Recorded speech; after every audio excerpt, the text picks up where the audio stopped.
So here's my recipe, but shh, don't tell anybody. Make it your own secret too. So here we go. What you're going to want to have 2.5 sticks of butter. That's all I use. Two of these and half, that's 2.5 sticks of butter.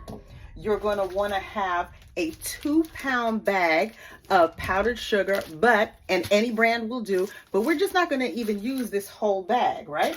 And then you want some clear, see that? Absolutely clear vanilla flavoring. And here's why you want the clear. If you want your buttercream to be absolutely white and you're not going to be adding color to it, then definitely use the clear. But I'm going to share with you a trick about using this imitation, which is totally okay. You can get pure vanilla extract, but just make sure that it says clear on it. Okay. All right. So here we go. So what you're going to do is you're going to use a stand mixer. Your stand mixer, you want one of these powerful babies. This is my KitchenAid. I have had this baby for so long. If it could talk, there are two attachments that you're going to want to use.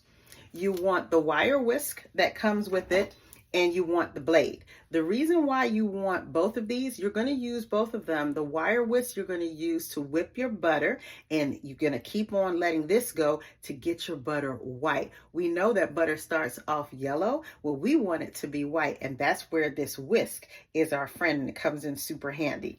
We're also going to use the paddle. The difference between these two is while the whisk does a phenomenal job of whipping, the paddle does the folding. And it is that folding that we want to have happen, to fold in all of the ingredients and also fold out the air. That's why we want to have two of these ready. So you're going to start off with the whisk. The whisk attachment is what you're going to use to just blend your butter. And that's all you're going to have in the bowl. You're going to start off with, remember, how many sticks? 2.5 sticks of butter and this one attachment right here. And you're going to leave it alone. That's it. You heard me. You're going to start off on very low, and then you're going to absolutely walk it up the dial. And you're going to leave it alone, and you're going to let it whip for 10 to 15 minutes. And after 10 to 15 minutes, you're going to notice that this white butter, and I'm going to show you how white my buttercream has gotten. And I have absolutely not added any coloring. Now look at that white butter and look at this, or look at this yellow butter and look at this white buttercream. See the difference between the two? And that's just because I left it alone and let it whip.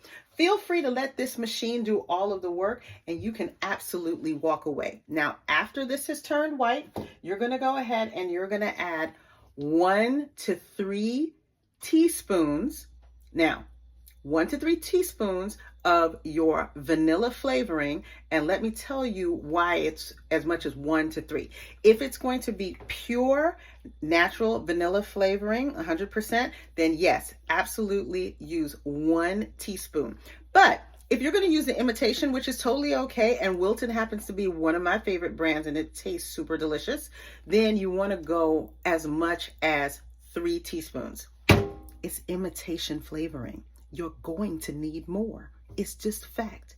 It's just what it is, and it's totally okay. But shh, nobody has to know. This is just between you and me.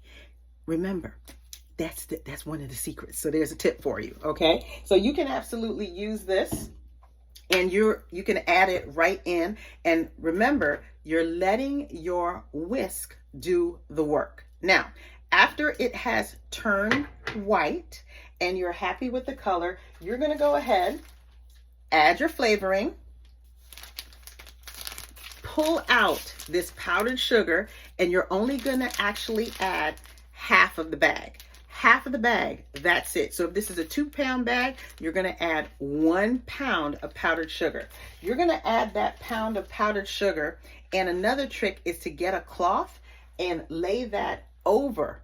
Go ahead and lay it over the machine so that you don't get a plume or a puff of smoke all over your clothes and all over your face, and everyone's looking at you like, what happened?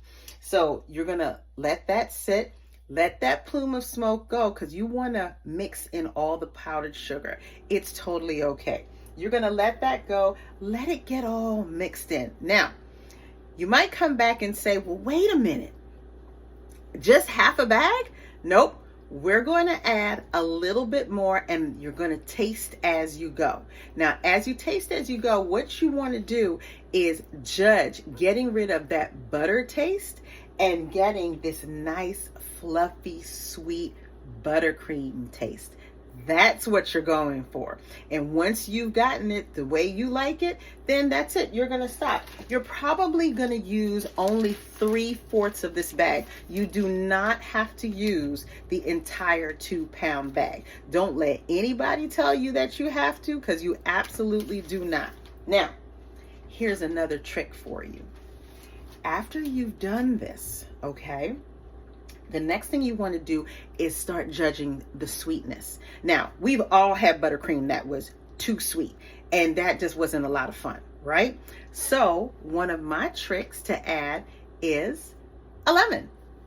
Just going to squeeze no more than a teaspoonful of fresh lemon juice. Now, you might say, well, if I do that, then it might have too much of a lemony flavor. That's okay. My other trick is this.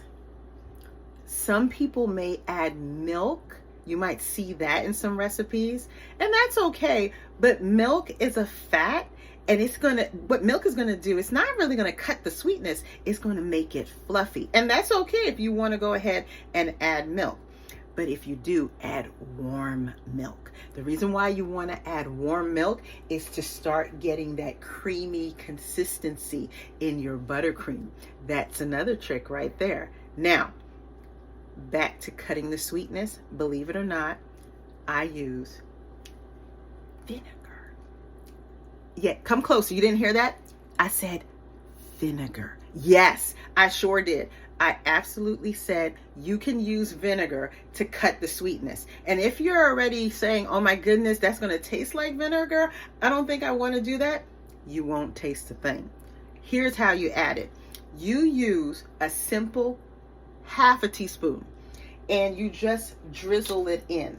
I don't use the entire teaspoon at all. I just drizzle it in and I taste as I go.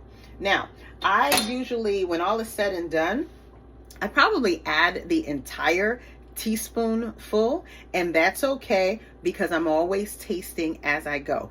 That's going to cut your sweetness. Now, I'm going to share one last trick with you.